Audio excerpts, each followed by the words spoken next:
We've got head coach Carrick Jackson here, along with Hampton Hudson and Justin Freeman.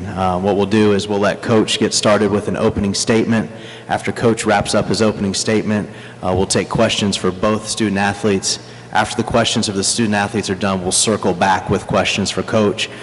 Graham's over here with the microphone, so if you'd raise your hand, we'll get a microphone to you. Coach, the floor is yours when you're ready.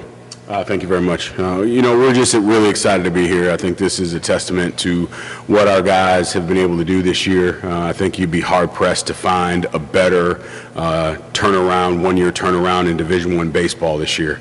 And so for our guys to get to this point of the year and get that recognition for what they've been able to do, and the benefit to me for them is to go through this experience.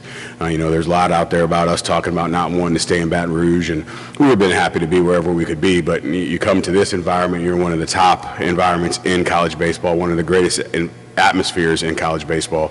And so I think it's just going to be a great experience for our kids, and we're excited to be here and get after it. Again, Graham's got the microphone. We'll go ahead and start with the questions for the student athletes. Again, direct which student athlete you want to answer each question. We'll start here with Robbie here in the middle row. Justin, obviously y'all had a chance to play another SEC team this year with that ball game against LSU. How does that experience prepare you for this, playing in another place where there's going to be, 10,000+ people there against an SEC team? Honestly, we just got to continue to take it one pitch, one out, one inning at a time. Whenever we play our clean baseball and just slow the game down and focus on, like I said, one pitch at a time, it's still baseball, the game that we've been playing our whole lives. So as long as we slow it down and don't overthink the games, it'll just be another regular game. Go ahead, Steve, in the middle. Hampton coach talked about you guys getting out of Baton Rouge. It always seems that Southern gets that LSU regional. How nice is it though to be able to take a trip and kind of get out and enjoy this regional atmosphere?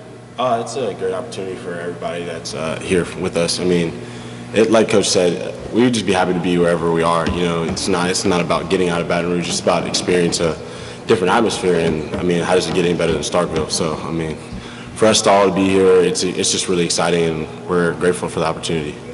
We'll go to the cameras in the back and that gentleman. Hampton, Coach told us a lot last year. You guys were in close 7-inning games a lot of time. You guys were victim of, I think, 6 or 7 walk-offs. This year, you guys kind of had the other side of fortune of that. How would you explain this team's ability, I guess, to rally and in games in such exciting ways, come back from deficits, things like that? I would just say that you look at this team and there's no quit in anybody in that dugout. Whether that's a guy that starts the game, whether that's somebody coming off the bench, whether that's somebody who barely has played all year. Everybody in that dugout has complete confidence in everybody else on the team. So, I mean, when it comes down to the end of the game and we may be down, it may be a close game, 1, 2 runs, 5 runs you've seen, there's no quitting us. And we know that as long as we play the game, as long as there's outs on the boards, there's a chance to win. We'll keep it in the back with Reggie from WBRZ in Baton Rouge. Hampton, a quick question. I mean, is it when you guys prepare for out-of-conference foes, like you did with LSU and these other guys, you guys did well in out-of-conference. I guess coming into a regional like this, how do you prepare? Is it differently than you guys prepared during SWAC play? No, it's no different. We've prepared the same way all year. As Coach Jackson's always done a good job of having game plans for us with each opponent, and it's all about us playing our game. Like Justin said, we're going to take it one pitch, one out, one inning at a time, and as long as we do that, we're in a good place. We'll stay in the back. Hey, Justin, it was 11 days ago you guys won the SWAC tournament championship. You guys go to Pensacola, get a couple wins there against FAMU. What was this past week like for you guys? Because I'd imagine it was coming down off a high, at least the first couple days out of New Orleans. What was Carrick's message, and how did you guys sort of regain and refocus your energy?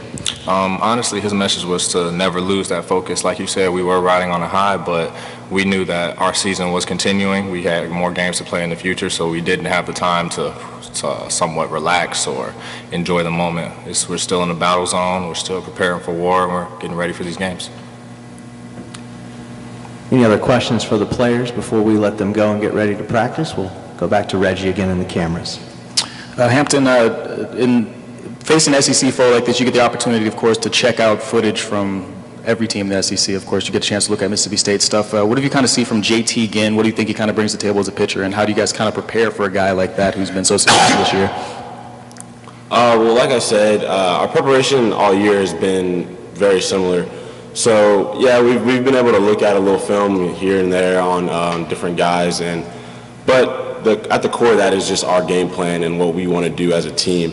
So whether that's JP or any other pitcher that we face, our game plan will be very similar and about us and what we're planning to do.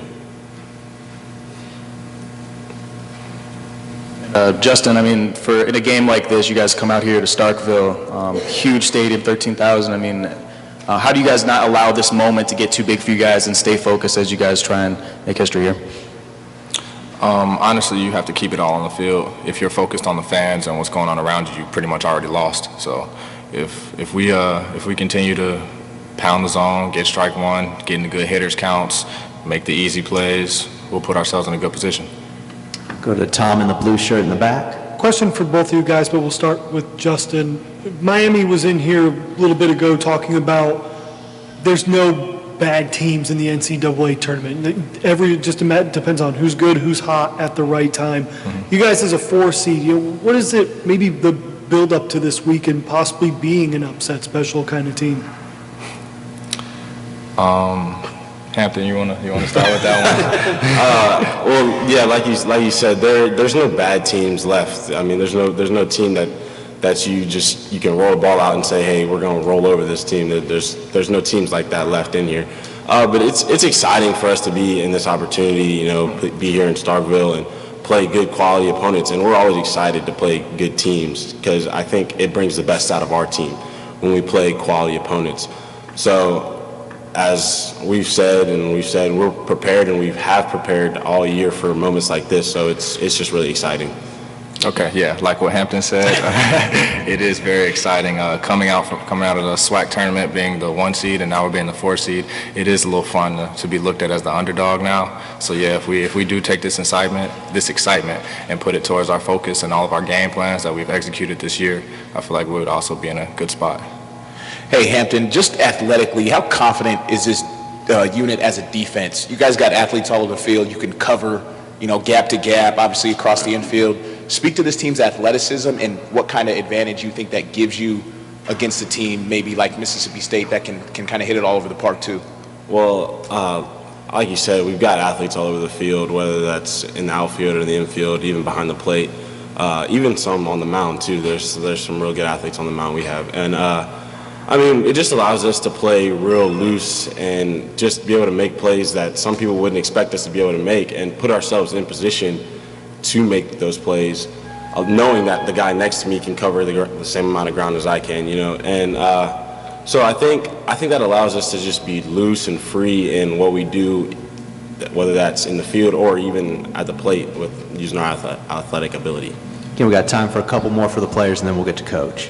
Hampton, you talked a little bit about it. I mean, no bad teams in this tournament. Of course, hitting-wise, you guys can size with just about anybody, average-wise, and runs batted and on-base percentage. I mean, what has it kind of been the approach at the plate, and how do you guys kind of go into this regional trying to not change up or do anything different, especially against a guy, or as the competition continues to get better? Well, as we've had success throughout the year, you just have to trust what we know and what Coach Jackson has told us throughout the year. So you can't all of a sudden in a new atmosphere in a big game say, well, I'm going to try to do this, try to do something different. We've prepared and we've done what we have all year, and we've had success with that. So continuing into this game, we try to be the same and do exactly as we've done all year, keep with our approach at the plate, whatever that may be, and just continue to drive and push the success farther and further down the road. Anything else for the players before we let them go? All right, thank you, fellas. Thank y'all. Have a good weekend. We'll see you around.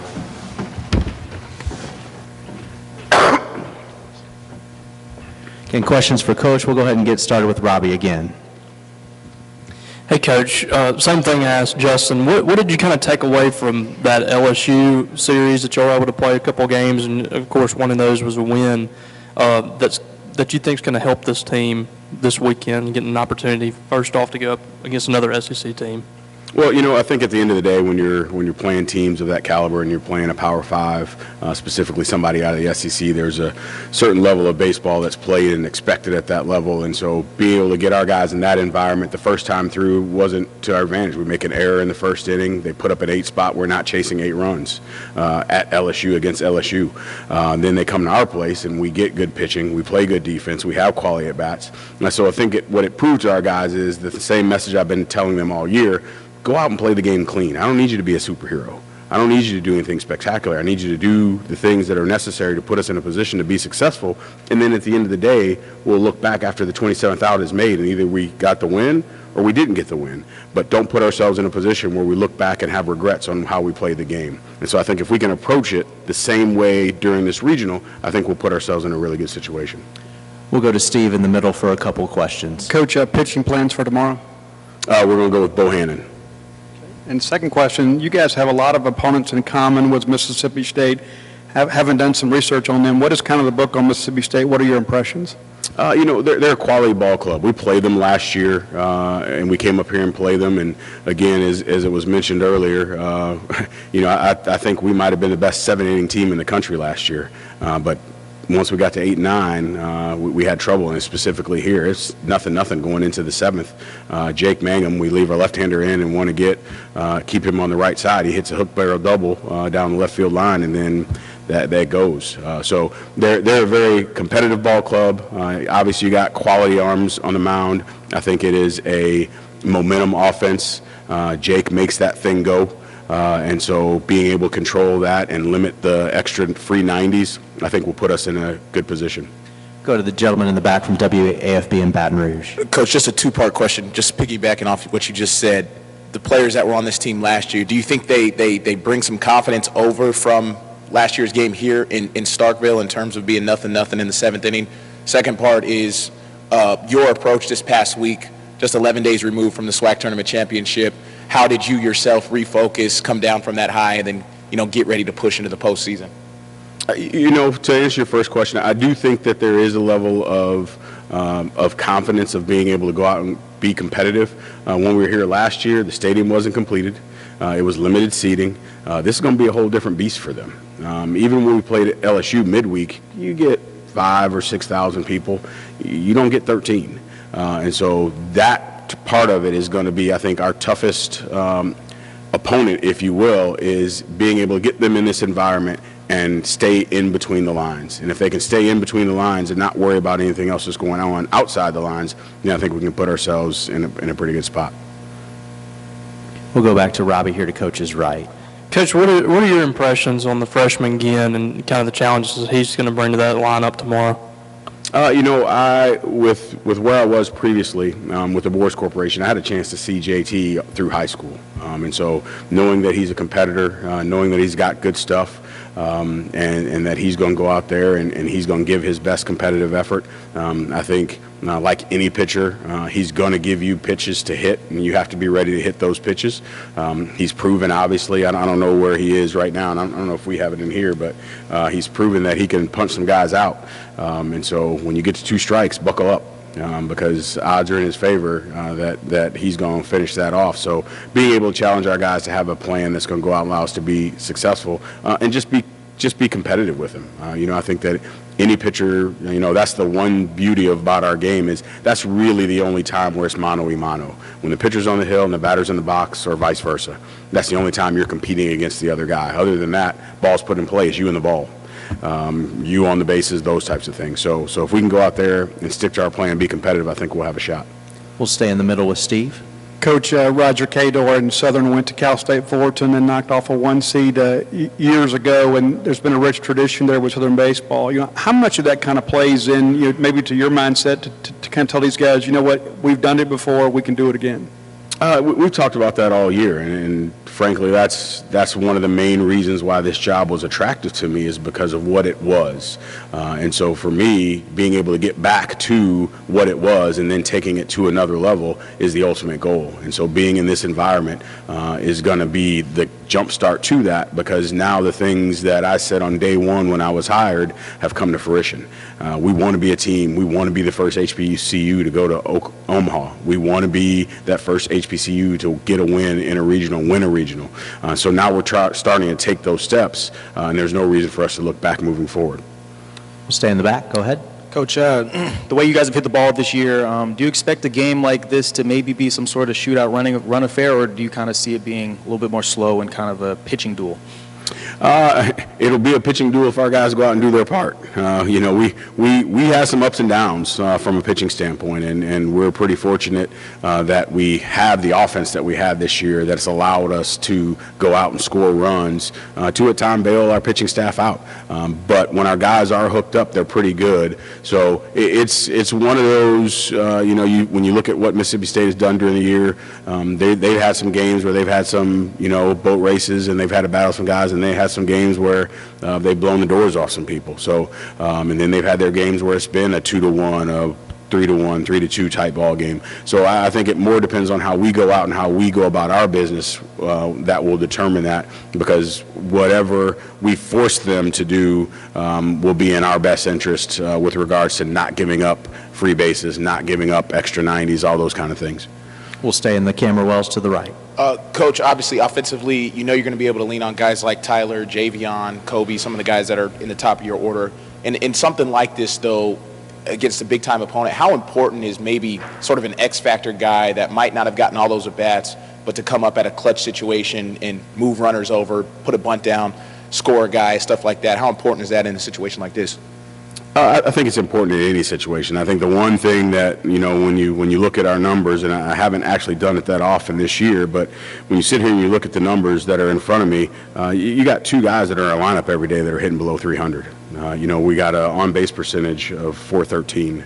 We stole 136 bags on the year. So we're pretty balanced from top to bottom. And the reason that works for us is because that gives an opportunity for any guy to be that guy at that moment. We don't, you know, when you look at Javion Williams, who for the most part has been hitting in the 9-hole for us, he's hitting 385, and his on-base percentage is 466, and he's got 27 stolen bases. So when you can have a guy in the 9-hole doing that for you, then that allows you to have some balance top to bottom. Again, questions for Coach? Got time for a couple more. We can get the microphone to you. Okay, go to Tom here in the blue, in the middle of the cameras. Coach, the two guys just mentioned it. Obviously, you're conference champions, but now you're a 4 seed. You know, what's maybe some of the approach this week as to maybe confidence-wise? What does a conference tournament do for you going into this, even though most people would say, oh, you know, 4 seed, you know, in terms of maybe pulling off an upset against a one? You know, what are some of the things that maybe go in this week that could contribute to that? Well, I think it's twofold. One, being in last place last year, coming into this year, knowing what we were capable of, you walk into this year at the beginning of our season feeling like the underdog, right? We were picked last year. We finished last. This year we were picked to finish second to last. So you walk into our regular season with a chip on your shoulder. Then as we started to develop and go through conference play, and we started to have some wins there and had some early success, then they started to have a little bit different of a belief system. And then all of a sudden you go and you beat a Northwestern State at Northwestern State. You have a chance to beat them twice, and we miss out on that opportunity. Then you go up to Memphis, and you beat Memphis, and you have a chance to beat them twice, and we miss out on an opportunity. And then you beat LSU, and then it kind of switches a little bit, and it changes over to the idea of, hey, man, maybe we are really good at this. And it's a message that I sent to them, was trying to get them to understand all year, was we have a chance to be really, really good, but you guys have to believe it. And then once they started to have that belief system, then it put us in a position where we would go out in games and we would handle ourselves accordingly. So coming into this environment, being a 4 seed, but yet still being an HBCU, you're going to always be an underdog. There's never going to be a situation where we're going to go into a regional, not in the short future anyway, that we're going to go into a regional where they're going to say, hey, you're number 2, you're number 3. So when you're in that type of situation, you're always facing that outside of conference. And so what I wanted our guys to understand was, in order for us to be taken seriously, our game has to transcend just our conference opponents. We have to prove that we can go out and be competitive against people outside of our conference for teams and people in the nation to respect you and how you go about your business. And so I think this is kind of that first step, if you will, of doing that on a national level. We beat LSU during the year, and it was local, and people talked about it. And I told our guys, hey, I've been on the other side of that, right? 2015, my last year at Missouri, we won 6 out of 10 weekends. We won 15 games in the SEC. We were the first team in the SEC to win 15 games and not make a regional. But we got swept by UW-Milwaukee. We split with Pine Bluff. We split with Air Force, and we lost to Arkansas Little Rock. Those 6 games cost us. And so delivering that message to our team is, you can play spoiler because nobody's expecting you to do more than that. So now we're coming into this regional. We have good offensive numbers. People are starting to take notice of what we're doing, but at the end of the day, we're still the underdog. So they're going to carry that with them always and hopefully put us in a position to go out and do something that's not been done before. Go ahead.